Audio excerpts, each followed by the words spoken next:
Oke, salam dan salam sejahtera, dan saya nak mengulas berkenaan dengan kenyataan Tan Sri Muhyiddin Yassin dalam isu menyatakan bahawa bersatu tuntut pilihan raya semula dan kosongkan kursi 6 ahli parlimen mereka yang berpaling tedah.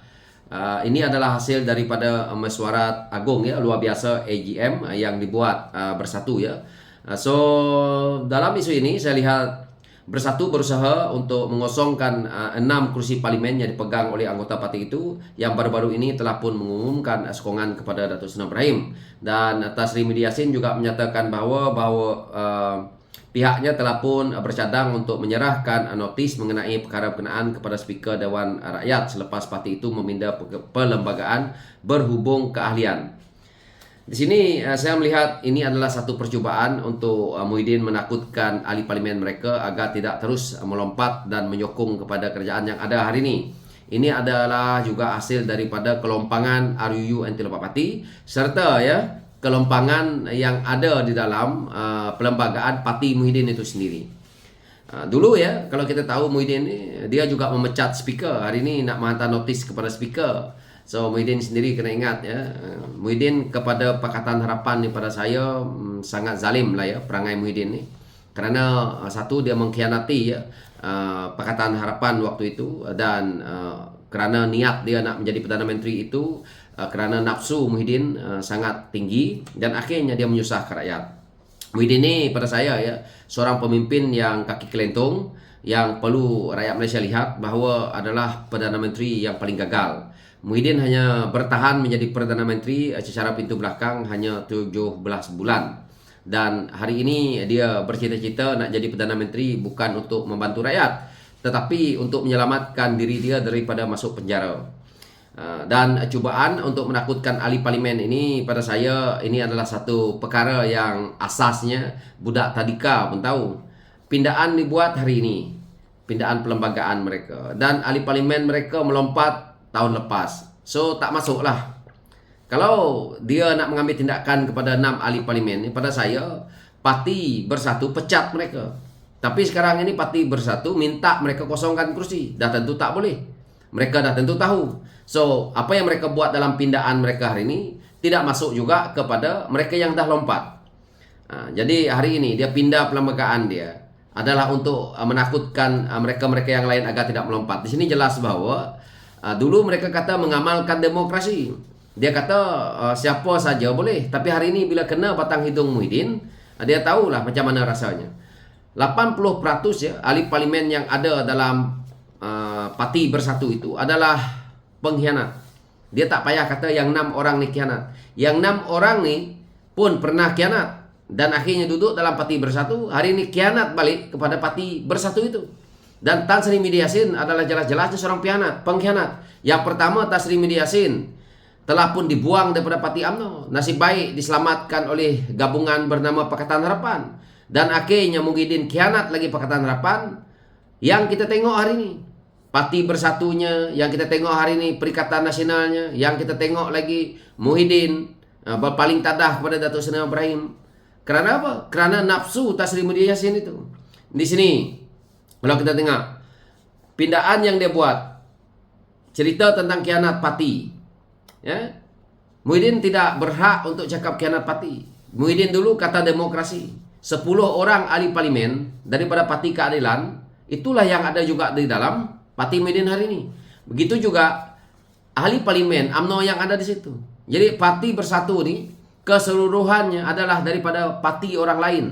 Muhyiddin sendiri dibuang daripada UMNO, Hamzah sendiri melompat. Siapa lagi? Peja, timbalan presiden mereka. Kita tengok siapa lagi? Azmin Ali. Ini adalah orang-orang yang pernah berada di parti lain yang khianat. Betul-betul khianat. Nak buat PRN konon. 6 ahli parlimen ini tidak menyatakan bahawa mereka keluar daripada parti mereka, tetapi hanya menyokong Datuk Seri Ibrahim dalam melaksanakan agenda untuk pembangunan, untuk mereka mendapat bajet. Tetapi apa yang berlaku dengan pembangkang ini? Kalau mereka ikut apa yang Datuk Seri Ibrahim bagi tahu, iaitu jumpa timbalan Perdana Menteri 2, iaitu Datuk Seri Fadilah, untuk mendapatkan peruntukan, Saya rasa hari ini 6 orang ahli parlimen mereka ini tidak melompat. Mungkin pada Muhyiddin parlimen dia tak ada masalah kerana banyak duit yang Muhyiddin telah pun rompak. Tetapi kepada ahli parlimen mereka yang tak terjebak dengan isu-isu seperti ini, kalau peruntukan sepatutnya ada, tetapi kamu orang tak nak ambil, so rugilah. Jadi sekarang ini lebih baik pergi sokong kerajaan yang ada, dapat peruntukan, dan akhirnya kamu boleh buat kerja di kawasan kamu.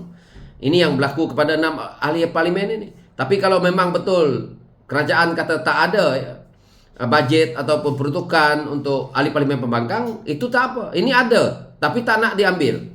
So lebih baik melompat lah. Ini isu dia. Inilah yang masalah kepada Muhyiddin sekarang ni. Dia kata wakil bersatu ni semua setuju katanya untuk memindah perlembagaan ini.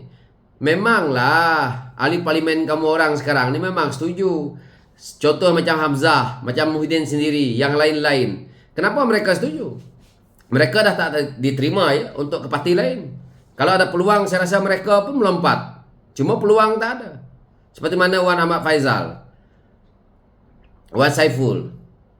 Kalau kita tengok Wan Saiful menyatakan bahawa dia telah pun disogok, dia telah pun di-offer, tapi tak nak pergi. Tapi bukti tak ada. Dia cakap dalam parlimen, di luar parlimen tak berani cakap. Di belakang, pergi dekat luar parlimen, jangan cakap di dalam parlimen. Jangan cakap orang kata hanya berani berkokok di ruangan yang kamu tahu bahawa kamu tak boleh kena saman.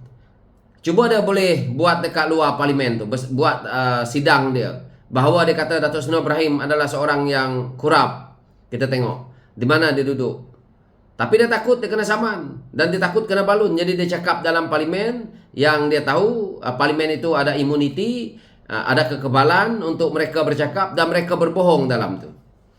Sampai hari ni saya tak nampak Wan Saiful pergi buat laporan polis dekat balai polis, buat laporan SPRM tentang isu rasuah dan sebagainya. Jadi Parti Bersatu ni pada saya adalah tong kosong, yang mana hari ini baru nak sibuk pindah kamu punya perlembagaan, yang sebelum-sebelum ini tak nak pindah. Sebab kamu yakin bahawa Parti Bersatu ini orang yang tidak akan khianat.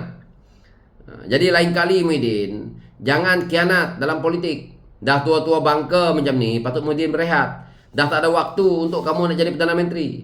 Jadilah Perdana Menteri tepi selamanya. Jadi tak payahlah Muhyiddin sibuk dalam isu ini. Pada saya, kalau Parti Bersatu rasa bahawa 6 ahli parlimen mereka ini sudah tidak berguna lagi, maka pecat. Sama macam Parti Keadilan. Apabila kamu menyokong kepada Muhyiddin waktu itu, kita pecat. Muhyiddin dengan terang-terangnya membagi sogokan besar-besaran kepada pemimpin-pemimpin daripada Parti Keadilan untuk bersama. Kita tengok Ali Biju yang masih kekal dengan Muhyiddin hari ini. Ali Biju apa dia dapat? Jadi timbalan menteri. Dapat apa lagi? Gelaran Datuk. Semua ahli-ahli parlimen yang ada di dalam barisan Parti Keadilan yang melompat waktu itu, semua dapat gelaran dan semua dapat jawatan, timbalan menteri dan menteri penuh. Ini adalah satu sogokan yang betul-betul besar dibuat oleh Hamzah Zainuddin dan juga Muhyiddin sebagai mastermind. So itu saja ulasan saya berkenaan dengan isu ini. Sekian, terima kasih.